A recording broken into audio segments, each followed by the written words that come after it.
why I thought we were a bigger group than this. It's 7 o'clock. Why it isn't a bigger group, you said?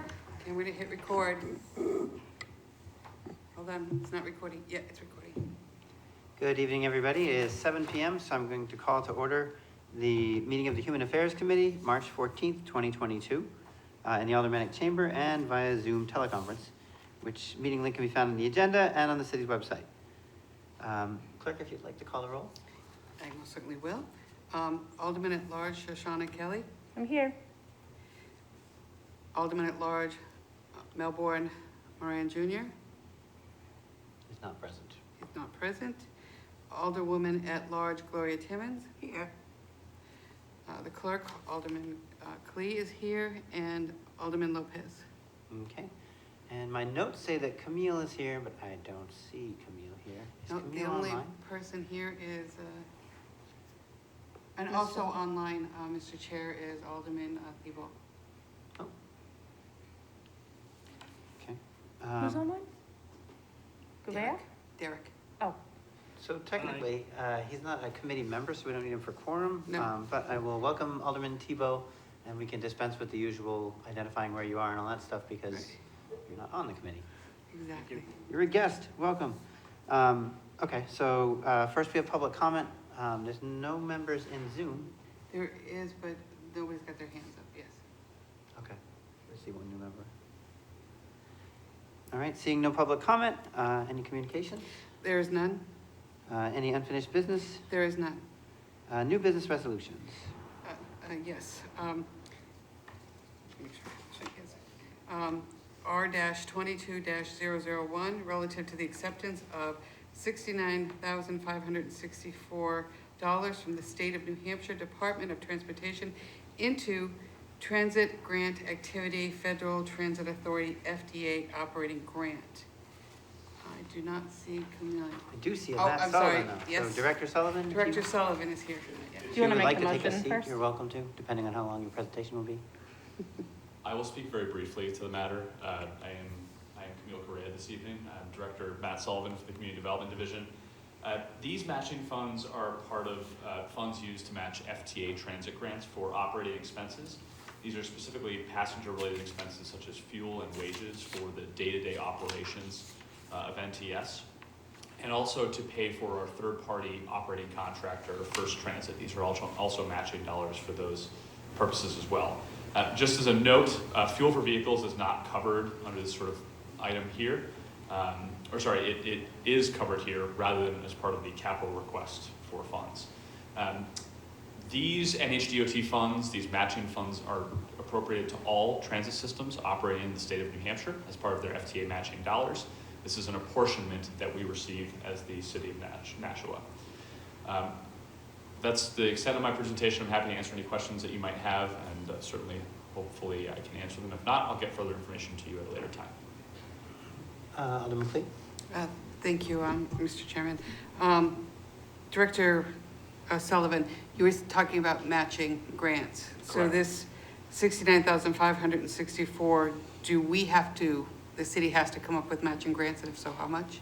So the city does come up with matching funds for the FTA grants. This is the state's portion.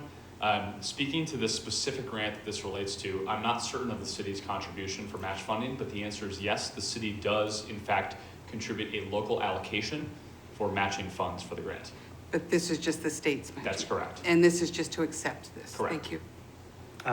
If I may ask for a clarification, is this for this operating year or next operating year? This is for the FY22 and 23 operating years, and so it's upcoming operating years as well. Okay, so we would be able to accept the money, the grant, recommend accepting this grant to the Board of Aldermen. The mayor will still have to put it into his budget, and that'll have to be approved before everything goes forward. That is my understanding, yes. If we don't, have we actually accepted real money that we have to like ship back in Repay? bags of dollars, or is it all hypothetical? My understanding is that we would not have to return any money if the grant does not get accepted. We're doing this preemptively, but I certainly would be willing to confirm that if it would be important to the committee's action. No, I'm just trying to round out information for the committee. Yes, absolutely. And no bags of money that I know of. It's my favorite way to transport. I did have a couple of questions. You mentioned fuel. Our city buses, at least the large ones, are CNG. Are the little ones CNG, or is there a different fuel that we're paying for as well? So we have some diesel as well that we are obviously still running within the fleet, but predominantly it is a clean fleet CNG powered, but we still have some diesel that we're using, diesel. Okay, and then this might be pushing a little bit. Is there service Pushing vehicles me, too? at least to answer effectively. Like, are there additional vehicles besides the buses we ride that NTS might be using for servicing those buses or things like that?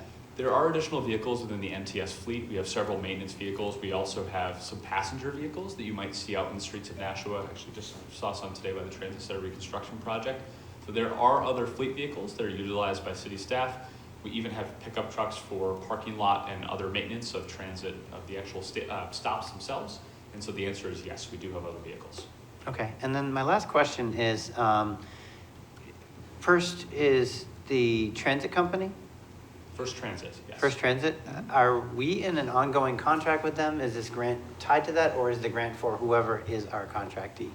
The first answer is that we are in an existing contract with First Transit. Relative to whether or not the grant is specific to the transit operator, I do not know. However, it's unlikely that the receipt of those funds is tied to a specific operator. That's simply an action that the city takes subsequent to receipt of the funds. Okay, I have no agendas here in terms of trying to do anything with First or anything like that. I just wanted to fully understand the picture. Yep. Okay. Any other members have committee members have questions? Alderman Timmons. Thank you, Chairman. Yes, I have one question, just for clarification, and that is about the gas. You said that the gas is incorporated in that particular total. The fuel for vehicles is covered within this specific grant, as it is an operating grant. Fuel Okay. is considered an operating expense in the transit system. Okay. Yes. Just a further clarification, fuel is not necessarily defined by this, so could that be gas, diesel, or CNG? I would say yes. Yes. Yeah, to be clear, I'm not sure of the terms of the grant, whether it specifies that it must be CNG, but my expectation would be that there's a recognition that other alternative fuels may be used as well. Okay. Thank you. Any other questions? Alderman Kelly? I know this is a little bit off topic, and I hope that you don't feel like we're grilling you this evening, but I picked up on that we still have some diesel buses, and I'm just interested, because you're here, if we're gonna hopefully replace those, especially given the cost of diesel right now. Yeah, Right. it's a very fair question. I think ultimately the goal is to have a fleet that's completely traditional fuel independent. Capital replacement within the transit system is extremely complicated due to the cost and the need for federal funding to do so, but it's simple for me to say, yes, our objective is to move away from traditional fuels. When we do that, it will take several years to move in that direction, but it is an objective of the transit system, yes. Awesome, thank you. Yeah. These are, if memory serves, like custom built somewhere in the south and then driven up here. Correct. I was at a dedication of one a couple of years ago, and it was like, that thing was epic. It had a whole story behind it just to get here.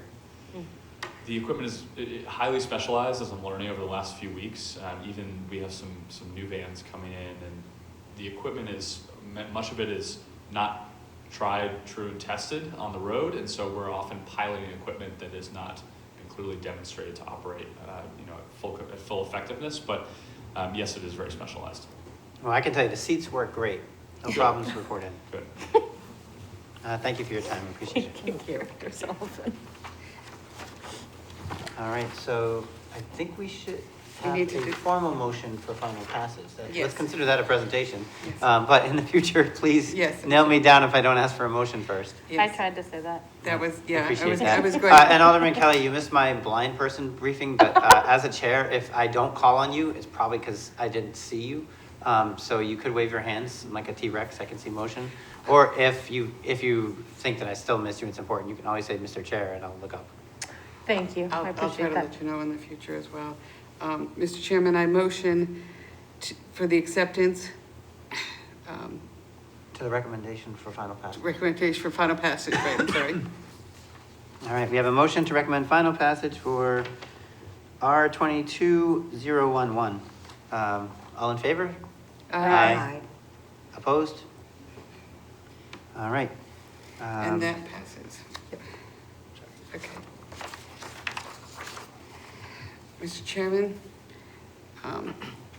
additional new business, relative to the acceptance of $75,850 from the State of New Hampshire Department of Environmental Services Exotic Species Program and authorizing the transfer of matching funds. I motion for the recommendation of final passage. Alderman Lopez. All right, and I believe Ms. Chisholm is here to present on that? Alderman Lopez. Yep. Just for the record, she didn't say R 2202. Oh, I'm sorry, R22-012. Just so they have it when they're listening back. Yeah, I appreciate it. Absolutely. And just for the committee's purposes, the previous one I was asking about matching funds, and Alderman Clee was as well. This one stipulates that we would authorize transfer matching funds, so Ms. Chisholm, you might want to speak to that a little bit. Deb Chisholm, I'm the Waterways Manager in Community Development. This is essentially an annual grant that we get from the State Department of Environmental Services for invasive species management on the Nashua River and the Mill Pond and the Nashua Canal. Just a brief overview of how that project works. We do the Nashua River. We have an herbicide applied every year from the Mine Falls Dam, extending northward to almost to where Hollis starts. There is a spot up there where there is an intake for agriculture watering, so we don't go any further upstream than that location. This is a year where we're doing both the Nashua River and the Mill Pond and Canal. We only do the Mill Pond and Canal every other year because at this point it doesn't warrant anything other than that. So typically the way this works is the state finds the appropriate contractor to apply the herbicide to these locations. They send us all of the information. They tell us this year we were fortunate enough to receive a 50% match for the work that's going to be done. You can see in the on the resolution that the funding comes partially through community development for the Nashua River piece, which we fund every year. And this year, because we're doing the Mill Pond and the canal, that portion of money comes from the Mine Falls Trust account, Mine Falls Park Trust account. Essentially, we will expend the funds and then get reimbursed for 50% of the cost at the end of the year. So this is work that will begin during the next fiscal year. Before, I just want to ask two Yes. questions. One, in previous years, I think before the Conservation Commission was enhanced or strengthened by the mayor's office, we had issues with invasive species. Particularly, I remember a couple of times where volunteers in kayaks were asked to go round them up. And then additionally, in I believe the Mill Pond or the canal, the canal that goes through Mine Falls used to get really, really stagnant.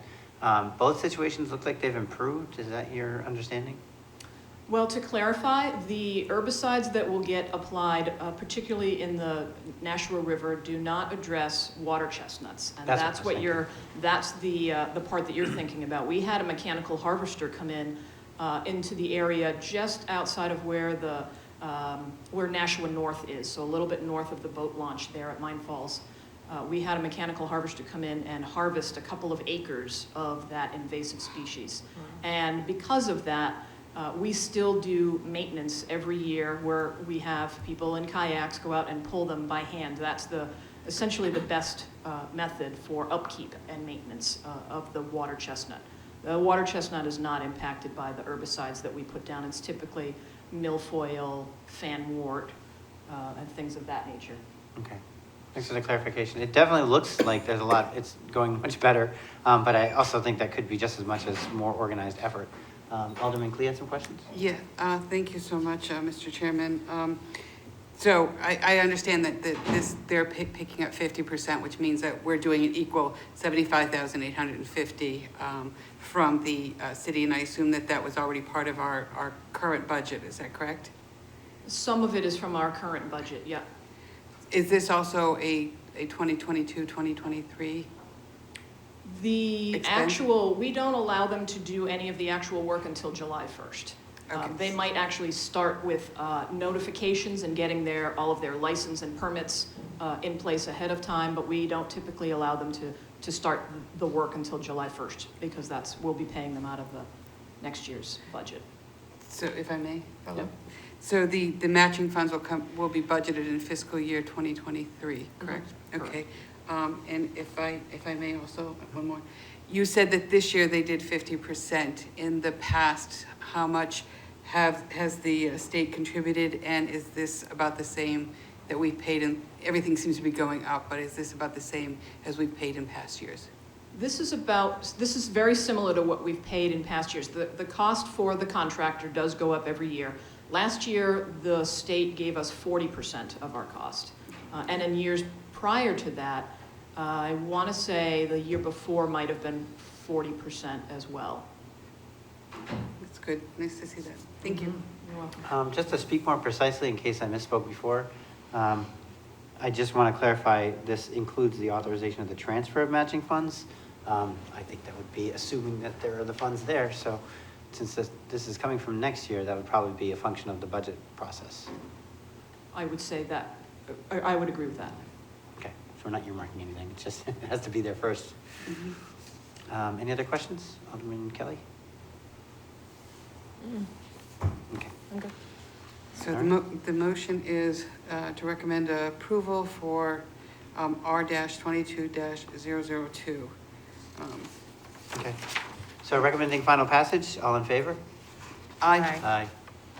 Opposed? And we have clarification that not 002, isn't it 22-012? Didn't I say that?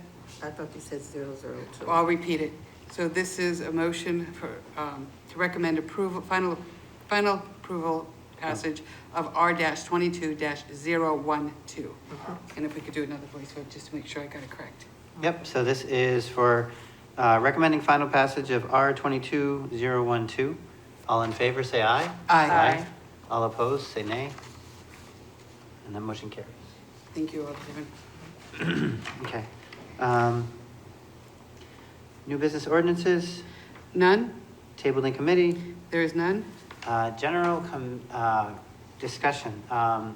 Ms. Chisholm, I think you were going to participate in a conversation, and before I keep doing it over and over again, can you let me know what your salutation is?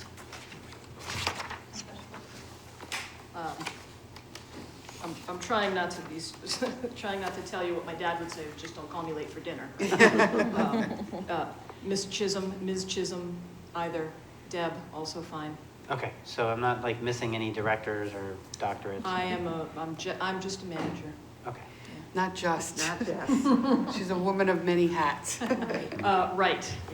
Now I'm putting on my my urban programs hat. Yes. It doesn't fit very well, so bear with me. If you would like to take a seat, or if Director Sullivan would as well, then feel free. This is a discussion. I'm not sure how long it'll go. I will try not to be. There's plenty of room over here. No, we don't like that side. Nope, No. Nope.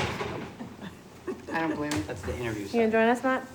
I guess I'm gonna go on this side. All right. Yeah, He'll be we'll balance antisocial. the room. Just Who double- am I going to be? Yeah. That's the question. All the women to the left? It's Right. girls and guys. How do we do that?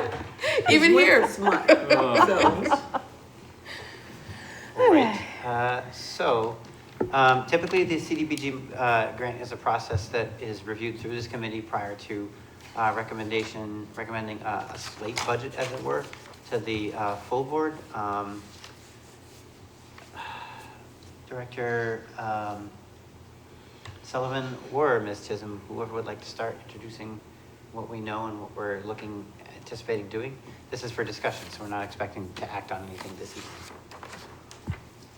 Well, I'm happy to start, and like I said, this is Deb Chisholm. I am the Waterways Manager, not the Urban Programs Department Manager. So bear with me as I get through this process. There are some of you here who I've sat through this particular meeting with my Waterways hat on and seen Carrie Skeena up here in previous years and been like, "Ooh, wow, I'm glad I don't have to talk about that stuff because mine seems simple compared to now here I am." You never want to say that out loud. So big shoes to fill with Carrie's departure, but the process for the annual action plan involves essentially the funding of community development, block grant funding, and home funds. And as of today, we have not received our allocation of funding from HUD. They have not approved the federal budget yet. And so that has not happened.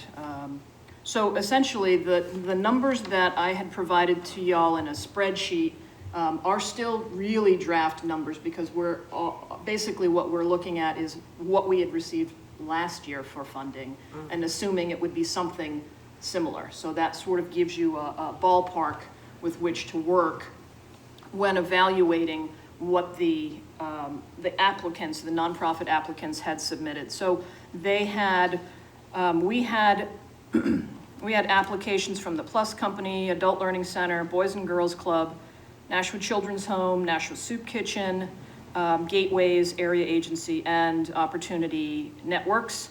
Those were the nonprofit applications. We also had an application come in from Tim Cummings in Economic Development about a Pine Street pedestrian crossing. So those were all of the requests for funding. The other items that will need your attention are the amount of funding that we'll be providing to owner-occupied housing improvement, rental improvement program, both of those under CDBG, and then under home funding, the home buyer assistance program and affordable housing development. So I had the opportunity today to sit down with some folks in urban programs, and I'm feeling a little bit bad. It was community development block grant funding 101 for me, and trying to understand where all these pots of money are and what they're for has been a little bit challenging, but I was able to get some feedback from some of those staff people regarding the owner-occupied housing improvement and the rental improvement program.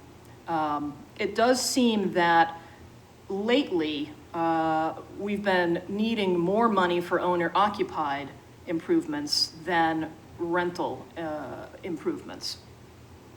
There's a fairly good amount of money that still remains in the rental improvement program that was allocated. We allocated $100,000 last year, I guess, and $50,000 for the owner-occupied. And at this point, all of the owner-occupied funding is, I don't want to use the word obligated, but anybody that's been that's asked for money so far, we've had enough at this point, but now there is a line forming.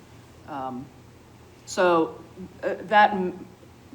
I'm just providing that information for you to understand how this particular program is working.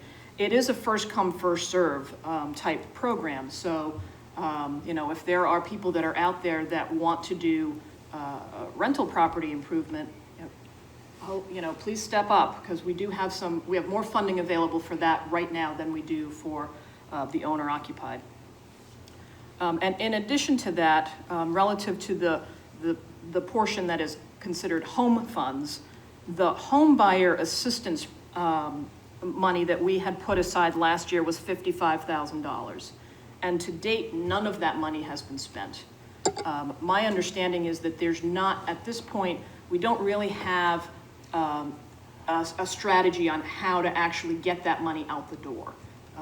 So while we're talking about that today and realizing, okay, we put $55,000 away for that last year and we haven't spent any of it at this point, and we also don't have necessarily a path forward on how to spend it, two things to start looking at is, okay, we should be developing or trying to develop a protocol for how to spend those funds at this point. And then to my point earlier, whether or not that will have some impact on how much money you decide you want to put aside for it for this upcoming year. The affordable housing development, obviously that money gets spent fairly quickly, and usually in fairly large chunks. Okay. I have a question. Alderman. I'll do my best. Timmons, I think you were first. Thank you. Mr. Chairman. I do have a question about the home buyers assistant program. Mhm. Now, that's not quite a lot of money, $55,000 in Recreate. So I'm thinking that maybe, one, people don't know about the program, and two, it's not enough money. I would agree with you on that. They don't know about the program because we don't really have a program. And we certainly have the funding available. We certainly, if somebody said, hey, I'm trying to buy a home, can you give me some help? We would be happy to step up and do that. But we don't necessarily, we have a very strong, lead program where people know, go to the city, here's the process. And so we do need to develop a process that will allow us to advertise and say, hey, we've got some money here that will assist buyers, and maybe that money is $10,000 that will help them with the deposit, will help them get the paperwork that needs to get done. It's sort of a step into the process for them, not necessarily, hey, we're gonna give you the 20% down that you need to buy your, to buy your home. And do they have to repay it? I don't know. Alderman Clegg? Thank you. I'm sure that Alderwoman Kelly has some comments on it too.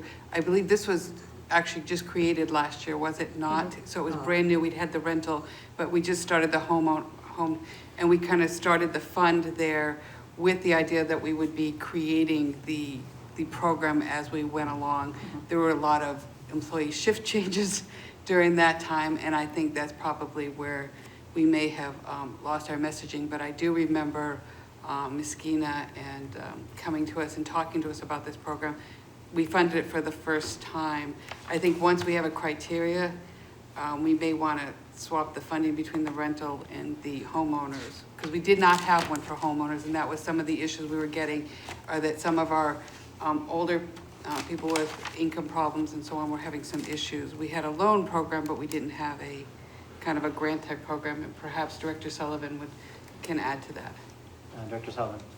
Two brief comments. One, I want to emphasize for some of the newer aldermen and alderwomen that this was a direct product of the housing study that was completed in 2020. One of the gaps that was identified in the city is the lack of city funds available to provide to first-time home buyers. And the second point being that while we certainly recognize that this program has not been adequately marketed within the community, I do want to point out that as part of the ARPA dollar allocation to the city of Nashua and the contemplated allocation of some of those ARPA dollars, if not a substantial portion, to the Affordable Housing Trust Fund, we do anticipate standing up a much more significant first-time home buyer program as part of that.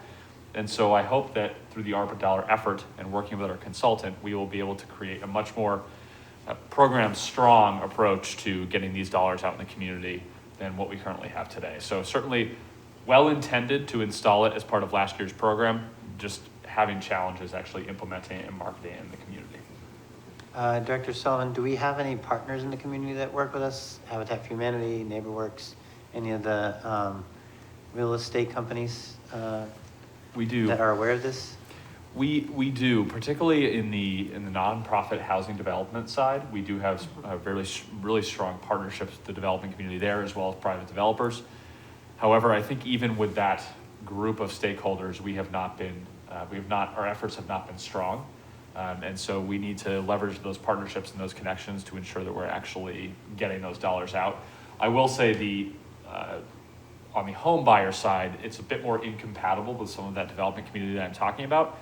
It's much more appropriate for the affordable housing monies to get allocated to those organizations, not so much on the first-time home buyer side of things. I can imagine it would be like a square peg in a round hole to have somebody who's trying to meet today's housing costs asking for assistance in doing that because the housing market is booming. Alderman Kelly, you had your hand up. Yeah, a lot of what I was going to comment on has been, picked up on by Director Sullivan and Alderwoman Clee, but I did want to just point out that I think the formation of this made a lot of sense, given that we didn't have this, but also keep in mind what we are looking at in terms of a housing market. There's really nothing available. Right. And so it stands to reason that there's not a lot of people coming to us for first-time home buying assistance because there are no homes to buy. So we kind of have to build the houses, and then we can give the assistance. I think it would definitely be an important question to ask as to whether the CDBG money that was unspent that funded this could be either put back, or if it's going to be kept there, that this committee be aware of it, because it's a shame to tell somebody they can't, have their handicapped bathroom or their winterized windows or their roof repaired as a nonprofit because we were going to run this program, but then weren't able to. And knowing that there's a bigger, more substantial program coming down the pike, it would put into perspective how we should be allocating money in the upcoming CDBG decisions, because there's always a lot more request than there is funding. And we want to make sure we're not shortchanging somebody for an idea that doesn't actually get off the ground. And Alderman Lopez, if I could follow up, that was, can I? She No. has a follow-up. Oh, yeah. I'm sorry. I thought you were going to go I ahead. was waiting for a yes, you can follow up. Yeah. I actually was feeling the same way, and that's one of the things we can do in this committee is decide, like, well, do we want to just pause it for this year or put that money towards, giving the Plus Company the restroom that they've asked us to for 3 years or whatever it is. I haven't looked through the applications yet, but I think that is within our purview. My only question was sometimes the home grants are a little bit more tricky than the other things. Like, I want to make sure that we can make that sort of swap. Do you know, Director Sullivan? I think that's something that Ms. Chisholm and I will have to verify. I'm not certain if that shift can happen. And further, I'm not certain that other modifications cannot be made without action plan amendments, quite frankly. And so let us get some more information back to you if that would be acceptable. But I think what you're saying is quite wise. Certainly we should be able to shift based on the priorities that we're seeing in the community. And how we do that, we can get some guidance to you on. Thank you. Well, we all recognize the importance of you getting accurate information, and we also recognize our utter impotence in the face of they haven't given us the funding amounts yet, so. Right. I mean, you got at least a month to kill. Yeah. Alderman Clee. Thank you. One of the things I think would be helpful is ARPA is kind of like crashing into some of this, as you were talking about with the affordable. Yep. And I know that we've got the ARPA money. I know we haven't come up with, in writing, an approval of what we're planning on doing, but it would be helpful if we had kind of some guidance as to what the plan was with the ARPA money as part of this. Because I think it will help us if we know that ARPA money will be going to a particular fund. We're not going to fund it with CBDG grant money. And then maybe as what Alderwoman Kelly had pointed out, we could use it for something else. And as Alderwoman Timmons had said, pay attention a little bit more to another particular, like, even if it is the home assistance buyer program. We wouldn't fund it if we know ARPA funds are going to go in there. Director Sullivan, just a clarifying question. Is ARPA through HUD? No. No. So, I mean, if, not to throw too much on your research, but if you could also find out what the difference are, because every single federal grant has different regulations or restrictions on it. There might actually be scenarios where it doesn't make sense to put into ARPA. I'm thinking Habitat for Humanity was under a situation where they applied for CDBG funding, and they found it almost cost prohibitive at one point because as part of that, they had to put sprinklers in basement closets and that kind of stuff. Yes. Be happy to. I have a question. Alderman Timmons? Sure, thank you.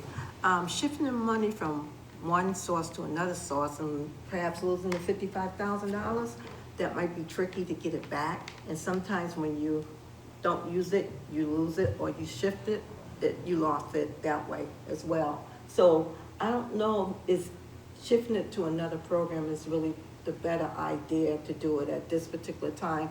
And maybe you should hold that there and then probably add more funds into that, because I don't think $55,000 is a lot of money. So, and I'm old school, and back in my day, and I'm saying back in my day because I'll be 70 in a few days, so I'm a lot older than you guys. I don't think 70 is a very large number. Huh? That's a big number. 55,000 bigger. No, 55,000 is not a lot of money. I'm older than that 55,000. 55, I'm 70, I'll be 70 years old. That's a big number. And so what I'm saying, when I was in the workforce, we use the money or we lose the money. And so I'm saying, if I really like the program and don't want to lose it, and shifting it, you may lose it. So can you speak on that? Or I'm just out of touch now because of, This is Deb Chisholm. My understanding is that we can keep that $55,000 that we had allocated last year. It can stay there. untouched until we have a plan in place and then we have applicants who want to come in and apply for those funding. Okay. It can sit there. I guess really what we're thinking about is how will it impact what your decision is? If we decide, okay, we don't really have a plan, we have $55,000 from last year, it's good where it is.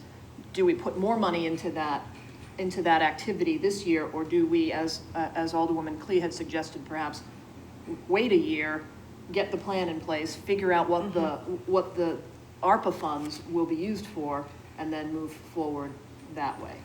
So the funds will still be there. We won't lose them after 1 year. I believe that it's a 3-year period. Okay. We have somebody. Alderman Clee? Thank you. And just to add to what Ms. Chisholm said is, yeah, this is not a use it or lose it type of thing. And usually by the time the 3 years have come, we've used that money and put other money in its place. I don't think we've ever lost any CDBG money. We have places that we can use it. And I do recall at one time, one agency, it might have been the soup kitchen, decided not to take as much as we had originally granted before we did the plan and so on. Sometimes that happens and we do a shift. Yep. Because they got alternate funding and we were able to use it elsewhere. Okay. I have a couple of questions, Alderman Kelly? Thank you. So I don't know that you guys will be able to answer this, but my understanding from the last couple of years of chairing this committee is that the home grant is its own total. So we couldn't really move that 55,000 up into the CDBG. They have they're much more rigid than the CDBG sources, which you have in here as being around $709,000. So it's not like we can take this and give it to the Plus company. Okay, so I won't give That's much, my sorry. understanding. Am I correct there? That's my understanding as well, Okay. yes, yeah. So like we could take the 55,000 and put it in the affordable housing development perhaps, but we can't, Right. we can't move it within those 4 buckets and those cells. I think That's all of what this I will make remember. a lot more sense in the context of how much HUD is actually giving us and what all of our applications are looking like. Correct. And then my second question actually, and maybe this is just because you just drafted this today, but I saw that it says availability for reprogram is 0. Is that actually the case? That is currently the case in that draft document that I sent you. So I'm still looking for funds from previous years that have a project that was, say, for instance, a flooring project that was originally budgeted at $20,000, came in at $17,000. That $3,000 would get reprogrammed. I have not seen any funds available yet. Any of the monies that were allocated this time last year, those projects are just getting started, and I will tell you, it's been very challenging for those nonprofits with money that they thought they had that would cover their entire project now is not covering their entire project. So they're having to come up with their own funding to be able to make their projects actually complete. So it's been a little bit of a challenge from that standpoint. And if I could follow up, Yep, continue.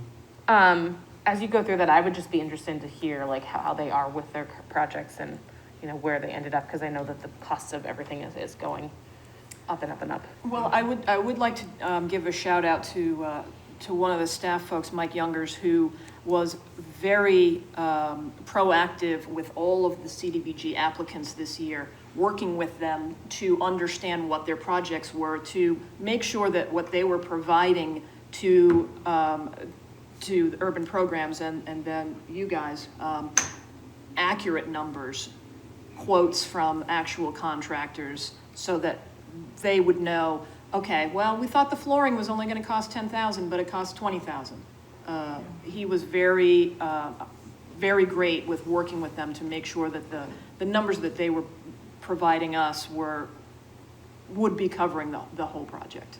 I'm going to recognize Alderman Clee. Just want to ask as a clarification, would it be appropriate for him to participate in some of these meetings since he's created a direct relationship with these organizations? Well, we probably only have one more meeting, but I'm happy to invite him. Okay.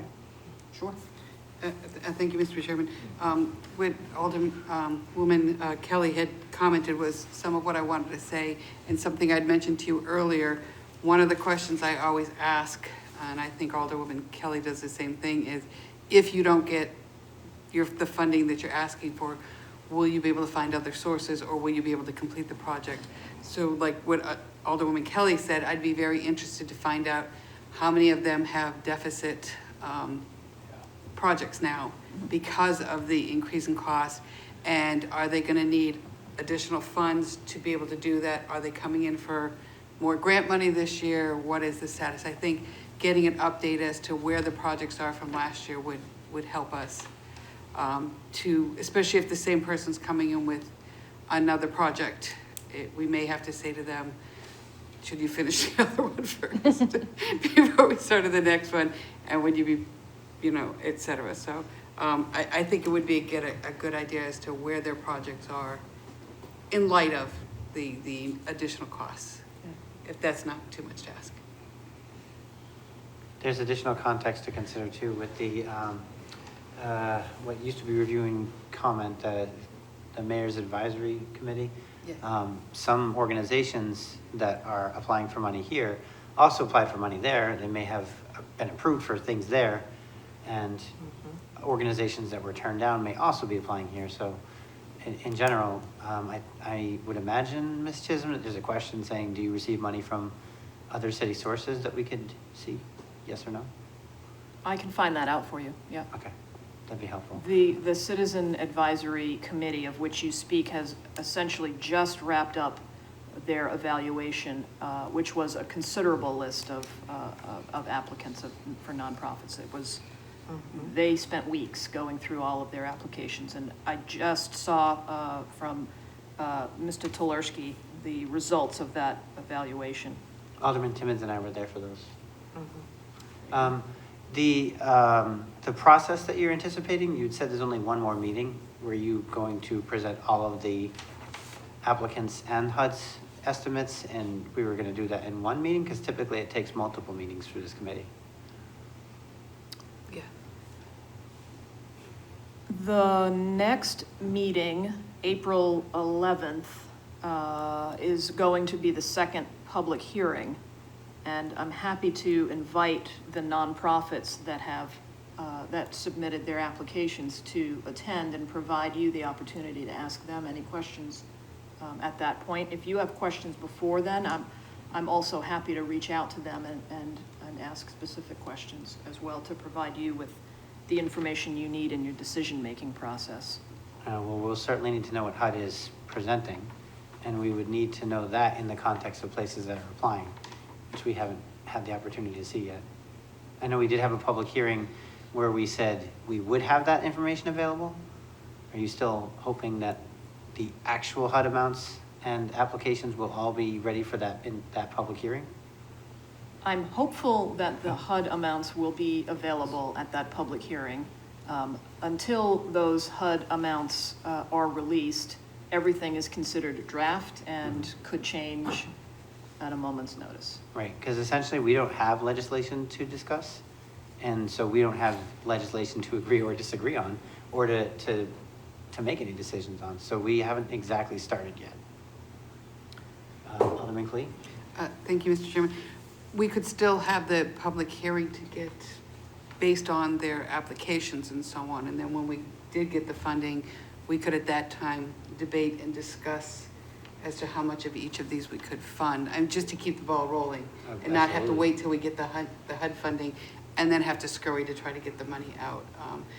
If we had the public hearing to just hear what their needs, wants, ask the questions, such as, if you don't get the funding, how much is a must? I do remember at one point, someone needing heating system, and we said, can you just do part of it? Do you have to do all of it? They came back and told us which ones were of critical need, meaning that they had to have it done that year, and how many they could put off for another year or so on. So it might be helpful at least for us to get the public hearing and so on. No, I 100% agree. But when we get to the point where we have more refined or specific Yes. questions, that format is problematic. That's why in the past the committee has met more regularly leading up to it. Not anywhere as much as the Citizens Advisory Committee meets. But if we have to call a special meeting, I'll check with the members and we'll make it go. Thank you. Alderman Kelly? Yeah, I mean, I was just gonna, remark on the last couple of years. I don't remember doing extra meetings, but we did ask questions before the meeting so that the different applicants could answer them beforehand. So we asked some of the questions like what Alderman Clee was talking about, like, what would you do if you didn't get all the funding? You know, do you have other funding sources for these? Do you have priorities if they had more than one project in? And then we invited them to the meeting, not as part of the public comment, but so that we could ask questions if there were additional questions. But we did, as I recall, we did kind of wrap it up pretty tightly once we had those discussions. I think it's typically done within the format of the existing meetings, but this seems like, and it may just be my impression, but it seems like HUD is taking longer than usual, and we do want to have it done before the budget committee, our budget process too. Right. Well, technically, if I may speak, Alderman Lopez. Yep. This is Deb Chisholm speaking. We are required to provide our annual action plan to HUD by May 15th. And that date, I don't believe, will be impacted at all based on when the allocations are provided from HUD. So while we're waiting, we will continue to go through the process. And then unfortunately, at the very end, we'll have to adjust what our numbers look like once the allocations are actually provided. Okay, and I'm hoping they're not going to be that different from what they typically are, but we do have essentially 2 scheduled meetings of this committee before that. If we have it by the next one, then I wouldn't necessarily see us having any difficulty making a decision, but if the committee can't reach a decision or decides to table it, they're going to table it, and we're going to have to work with that schedule too, to get it done by the 15th. Alderman Lopez. Alderman Kelly. Yeah, I feel like this feels a little bit familiar in terms of we didn't have the numbers yet last time. So we did sort of a draft one, and then the next one when we actually ended up getting more, which I'm hoping that's the case this year as well. Then we just adjusted, but we had already kind of earmarked some of the projects we'd like to fully fund if we got more. Okay. So is that something we want to try doing this evening, or do we not have enough information yet? I don't think we have enough information. Because I have the spreadsheet that I received today and have only just looked at. Yeah, So I don't feel think I'm ready prepared, yet. but if the other committee members felt more confident, I'd be willing to play along. Mr. Chairman? Mhm. I mean, I would just recommend, I think that at the next meeting, we have all the applicants come, ready to discuss. We do our homework in the meantime, if necessary, ask questions of Ms. Chisholm so that they're prepared for that. And we have this spreadsheet, and I think we should start guesstimating at least based on what we're hoping to get. And as Alderwoman Kelly said, I remember last year, we were very pleased that we got more than we expected, but at least we had the allocation. And I think if I'm not mistaken, Alderwoman, did we not decide that depending upon the percentage that they got of the total, we kind of use that to help fund or put money into different other programs? So in other words, if we didn't completely fund a program, we put some money back into it based on that extra that we had gotten. I think that's how we did it in the long run, but we already had somewhat of a plan, and we kind of filled in the holes with the extra money. But also knowing that there's some ARPA money that might be able to be used in other places, not necessarily fund certain things as much if we have that funding kind of going. I think we need to look at the big picture, not just look at what the HUD funding is. If we can use some ARPA towards the home grants, that would be wonderful. And I agree, we can't take from one to pay for the other, so just a comment. Ms. Chisholm, so you're comfortable being the contact person for committee members? I know it's you're the waterways director, so just want to make sure, because I don't want committee members to be reply to alling or asking for questions that should be in a meeting, and certain transparencies required. But if we're able to ask questions and have updates sent to the entire committee through you, then that's different. That's you communicating with the organizations and making sure that we know what we're talking about as we go into the meeting, so that it doesn't have to all be decided upon in one evening. Yeah, sure, I can be the point of contact, and if there are questions that I can't answer, I can find the answer for you. Okay, appreciate that. Yep. Additional questions from the committee members? I do have some clarification. Alderman So she's gonna reply to if I have a question, for instance, she'll reply to only me or the committee at large, or directly to me. Okay. Okay, and if Ms. Chisholm, if you feel like you want to add updates or information or that type of stuff, we'll be totally receptive to it, because one of us might come across a question that you're like, oh, this makes me understand the situation differently, so I want to add an update, and that might be helpful. Okay. Director Sullivan, any final thoughts? My only final thought is just to thank Ms. Chisholm for her tremendous efforts to keep this program operating and working with the committee. She is being stretched in many different directions and has been for several months. And although it may appear at times as though we are not in a position to provide adequate technical assistance, she has done an unbelievable job in learning a lot in a very short amount of time. And so I just want to thank Deb for her efforts. We are working together to find a new urban programs manager for the department that we're anxiously in need of, but in the interim, we're very fortunate to have Deb and her skill set serving in this role. Also, I'm saying this just so she doesn't quit on me tomorrow. But she has been just tremendous, and I want to thank her for all of her time spent on this, truly. So all committee members who agree indicate by clapping. I've done a lot of work on HUD grants myself through the continuing care and just as a grant writer in general, so they're not easy. Alderman Kelly? I wanted to additionally say something on top of the clapping. I was gonna say something similar, thank you for stepping in, but also just, again, highlight like how interesting this is and how most cities don't do it this way. And so we're really unique in the way that we approach this. And I know it puts extra work on your team and, you know, people are stepping in the absence of Messina, but I think it really is a really wonderful way that we look at and allocate these funds.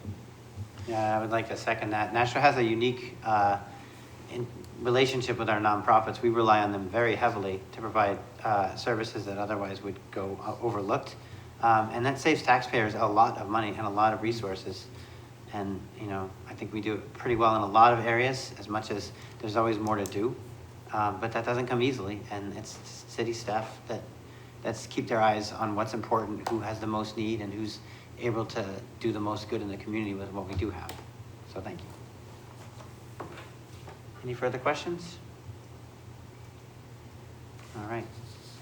So that was a discussion. There's nothing to vote on or any Public comment? resolutions. Let's go to public comment. I think Mrs. Ortolano. Hi, good evening. I wanted to talk to you. Ms. Orlando, your name and address. Lori Ortolano, 41 Berkeley Street. Thanks. I wanted to talk to you about acting on some policy changes involving emails within the city. There's been a number of lawsuits regarding email communications in the city, and there's been 4 filed and 4 won. So the one on February 28th that I went in with to the court, the city offered a settlement recognizing they had not complied with the law, but I did not take that settlement. I went into court for the full trial to try and extract additional information about what was going on, and I'm glad I did. You know, the city is not being forthright with citizens on these records, and it's been a mess for 2.5 years with no real motion made to correct the problem.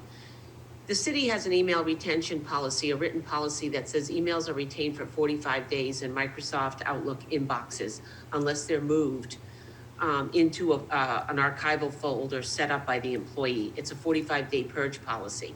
However, during the pandemic in March of 2020 and then in the summer of 2020, the city changed the policy to 120 days.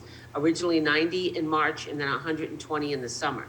So for 18 months, almost 2 years now, the policy has been 120 days. When we wrote right-to-know requests over this time period, they were denied or responded to that records had been deleted because of the 45-day policy.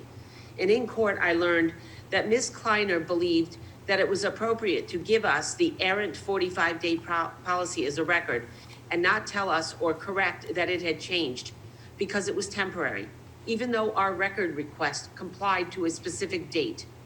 The mayor changed the policy and signed on to a new policy, still at 45 days, updated it last May of 2021. And that policy still says 45 days when it was 120. It affected every one of these lawsuits. and the city legal office went up to the Supreme Court and in a hearing on January 27th, told the court over Laura Calhoun's email issues with the assessing office that the city had a 45-day policy. Ms. Clay, in a December 6th hearing in court, in Judge Temple's court, had Nick Mercevich testify that the policy 30 was seconds. 120 days. This is all but lying to Supreme Court justices. And this has to stop. This is, being filed all the way up at the state level. We need some assistance through our elected people to change this email policy and practice and deception and lying that's going on in this city. Some of these people just have to go. Thank you. All right, remarks by the members, by the other, well, actually, is there anybody else online signed on that may not have been there at the beginning of the meeting? Director Kleiner is online, but No hands raised, though. no hands raised. All right, so seeing no further public comment, remarks by the alderman. Anybody got? Alderman Cleave.